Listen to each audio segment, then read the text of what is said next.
तो प्यारे छात्र छात्राएं कैसे हैं। आशा करते हैं कि आप लोग आनंद होंगे, सकुशल होंगे और मन से पढ़ाई करते होंगे।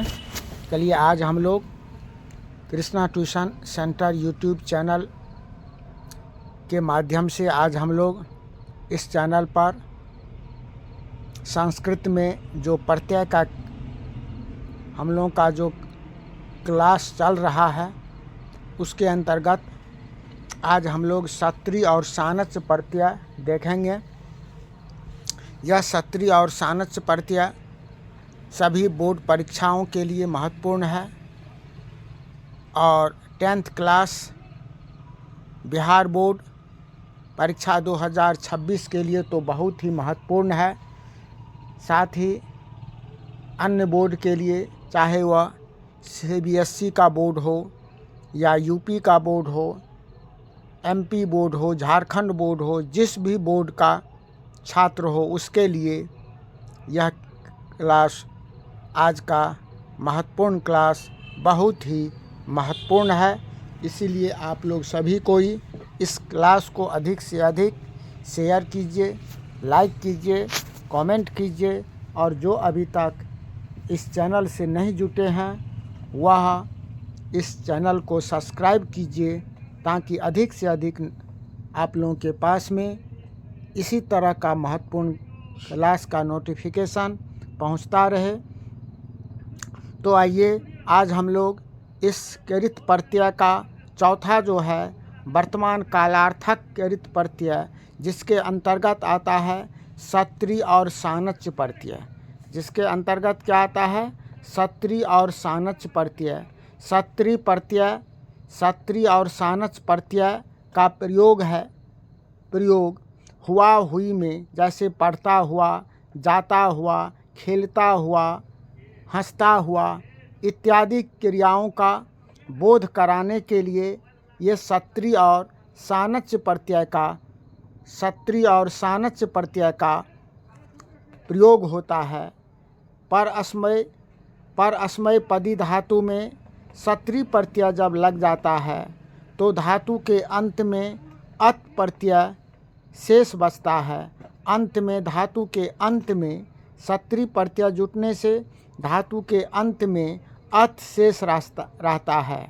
इन प्रत्यय क्या रहता है फिर से समझ लीजिए। जो जब पर अस्मय पदी धातु में सत्री प्रत्यय का प्रयोग होने पर अस्मय पदी धातु में सत्री प्रत्यय का प्रयोग होने पर धातु के अंत में अत शेष रहता है। इन प्रत्यय से बने शब्दों का रूप चलता है जो क्रिया विशेषण के रूप में उसका प्रयोग होता है। अर्थात जब ये सत्री प्रत्यय का प्रयोग चलता है, सत्री प्रत्यय जब धातु के अंत में लगता है तो इसका पुल्लिंग, स्त्रीलिंग और नपुंसक लिंग, तीनों लिंग में जो है इसका अलग अलग रूप होता है। स्त्रीलिंग में अलग होता है, पुल्लिंग में अलग होता है और नपुंसक लिंग में अलग होता है। ये जैसे देखिए, जैसे हम देखते हैं चल धातु है, चल में जब सत्री प्रत्यय लग गया तो इसका मूल रूप हो गया चलत। तो इस चल धातु के अंत में सत्री प्रत्यय लगने पर क्या बच गया शेष? अत। तो चलत हो गया। लेकिन जब यह इसका रूप चलता है तो पुल्लिंग में अन, अंति और अत आता है। अन, अंति, अत। तो कहने का मतलब इसका इस पुल्लिंग रूप हो जाएगा चलन, स्त्रीलिंग रूप हो जाएगा चलंती और नपुंसक लिंग हो जाएगा चलत। इसी तरह से अस्मृ धातु है, अस्मृ धातु में जब सत्री प्रत्यय लगेगा तो अस्मृत हो जाएगा। इसका पुल्लिंग रूप स्मरण, स्मरंती, स्मरत हो जाता है। इसी तरह से क्रीड़ी धातु है, क्रीड़ी मीन्स खेलना होता है। जब इस क्रीड़ी धातु में सत्री प्रत्यय जो लगता है तो कीड़त हो जाएगा। इसका पुल्लिंग रूप कीड़न, स्त्रीलिंग रूप कीड़ंती और नपुंसक लिंग कीड़त।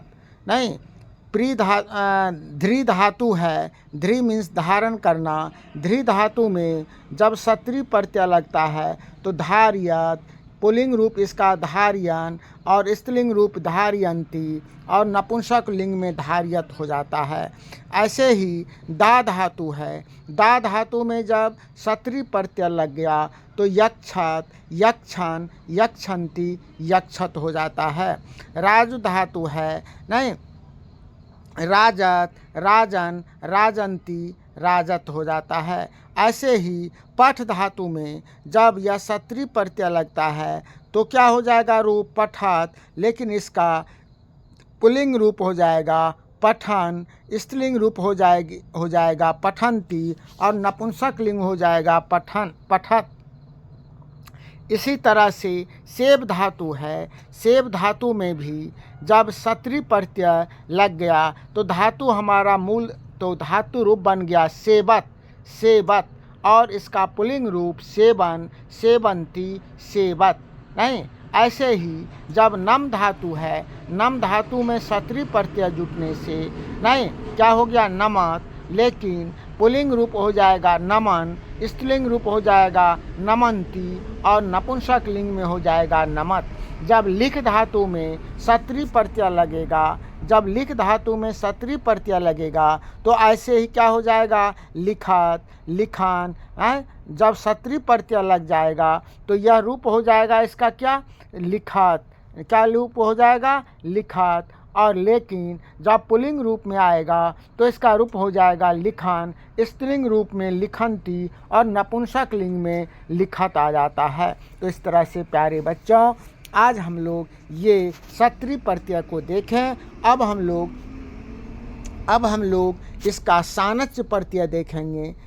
कौन प्रत्यय देखेंगे? इसी के अंतर्गत सानच्य प्रत्यय आता है। सानच्य प्रत्यय का प्रयोग जो है वह आत्मनेपदी धातु के साथ में होता है। यहाँ भी होता हुआ के अर्थ में यह सानच्य प्रत्यय आत्मनेपदी धातु में इसका प्रयोग होता है। नहीं, जब सानच्य प्रत्यय लगने पर धातु के अंत में आन या वान हो जाता है, नहीं, आन या मान हो जाता है। और इसी तरह से सानच्य प्रत्यय जब धातु के अंत में जुटता है तो पुल्लिंग में इसका रूप आन या मानह चलता है, स्त्रीलिंग में आना या माना चलता है और नपुंसक लिंग में मानम या आनम चलता है। क्या चलता है? यह जब ये याद रखिए, जो सानच्य प्रत्यय आत्मनेपदी धातु के साथ में लगता है, जब यह धातु के अंत में लग जाता है, जब सानच्य प्रत्यय का प्रयोग धातु के अंत में होता है तो पुल्लिंग शब्द यदि रहता है तो उसका आन या माना चलता है। स्त्रीलिंग शब्द यदि रहता है तो आना या माना होगा और नपुंसक लिंग में जब रहेगा तो मानम या आनम रहेगा। इसी तरह से जैसे देखिए सेब में सानच्य प्रत्यय लग गया तो सेब माना अर्थात हो गया इसका सेवा करता हुआ। सेब माना या पुल्लिंग रूप हो गया सेवा करता हुआ और स्त्रीलिंग रूप हो गया सेब माना मतलब सेवा करती हुई। इसी तरह से क्री धातु में जब सानच्य प्रत्यय लग गया तो कुर्बाना अर्थात करता हुआ और स्त्रीलिंग में जब हो जाएगा तो कुर्माना अर्थात करती हुई। इसी तरह से विद धातु में जब सानच्य प्रत्यय लग गया तो विद्यमाना होता हुआ पुल्लिंग रूप है और विद्यमाना स्त्रीलिंग रूप जो कि होती हुई हो गया। ऐसे ही कंप है, जो कंप में जब सानच्य प्रत्यय लग गया तो कंप माना पुल्लिंग रूप हो गया, नहीं, जो कांपता हुआ कंप माना कांपती हुई। तो इस तरह से आज यह इसी तरह से पुल्लिंग, स्त्रीलिंग और नपुंसक लिंग में जो इसका रूप चलता है उस ऐसे कुछ धातु को हम लोग देखेंगे, ऐसे कुछ धातु को देखेंगे जिस धातु में सानच्य प्रत्यय लगने से उसका पुल्लिंग रूप क्या होता है, स्त्रीलिंग रूप क्या होता है और नपुंसक लिंग में क्या होता है। याद रखिए, जो पुल्लिंग रूप में माना होता है और स्त्रीलिंग में माना होता है और नपुंसक लिंग में मानम होता है। तो मुद धातु है, मुद में जब सानच्य लग गया तो मोदमाना पुल्लिंग रूप और स्त्रीलिंग रूप हो गया मोदमाना, नपुंसक लिंग हो गया मोदमानम। इसी तरह से सेब धातु है, सेब में जब सानच लग गया तो पुल्लिंग हो गया सेबमानः, स्त्रीलिंग हो गया सेबमाना और नपुंसक हो गया सेबमानम। यत धातु है, यत में जब सानच प्रत्यय लग गया तो यतमानः, यतमाना स्त्रीलिंग हो गया और नपुंसक लिंग में यतमानम हो गया। नहीं, बुद्ध धातु वृद्ध धातु है, जब उसमें सानच प्रत्यय लग गया तो यह क्या हो गया वर्धमानः, पुल्लिंग रूप वर्धमानः, स्त्रीलिंग रूप वर्धमाना और नपुंसक लिंग वर्धमानम। सह धातु है, जब सह में सानच प्रत्यय लग गया तो सहमानः, पुल्लिंग में, सहमाना स्त्रीलिंग में और सहमानम नपुंसक लिंग में। क्री धातु है, क्री में जब सानच लग गया तो कुर्बानः, कुर्बाना कुर्मानम। रुच धातु है, रुच में जब सानच लग गया तो रोचमानः, रोचमाना रोचमानम। कंप धातु है, कंप में जब सानच लग गया कंपमानः, कंपमाना कंपमानम। नहीं, इसी तरह से ये सभी सब धातु रूप चलता है या सानच प्रत्यय। याद रखिए, जो सत्री प्रत्यय का प्रयोग हमेशा पर अस्मयी पदी में होता है।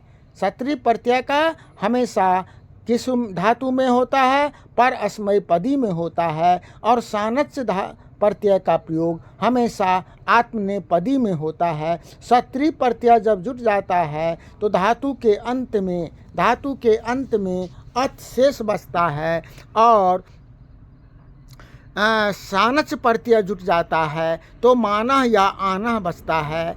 नहीं तो माना या आना बचता है और इसका पुल्लिंग में माना, स्त्रीलिंग में माना और मानम चलता है। तो प्यारे बच्चे, इस तरह से आज हम लोग ये सत्री और सानच प्रत्यय को देखें। आप लोग इस क्लास को अधिक से अधिक लाइक कीजिएगा, शेयर कीजिएगा और कमेंट कीजिएगा, ताकि अधिक से अधिक इस क्लास को शेयर करने से सबके पास में इस जानकारी प्राप्त हो सके।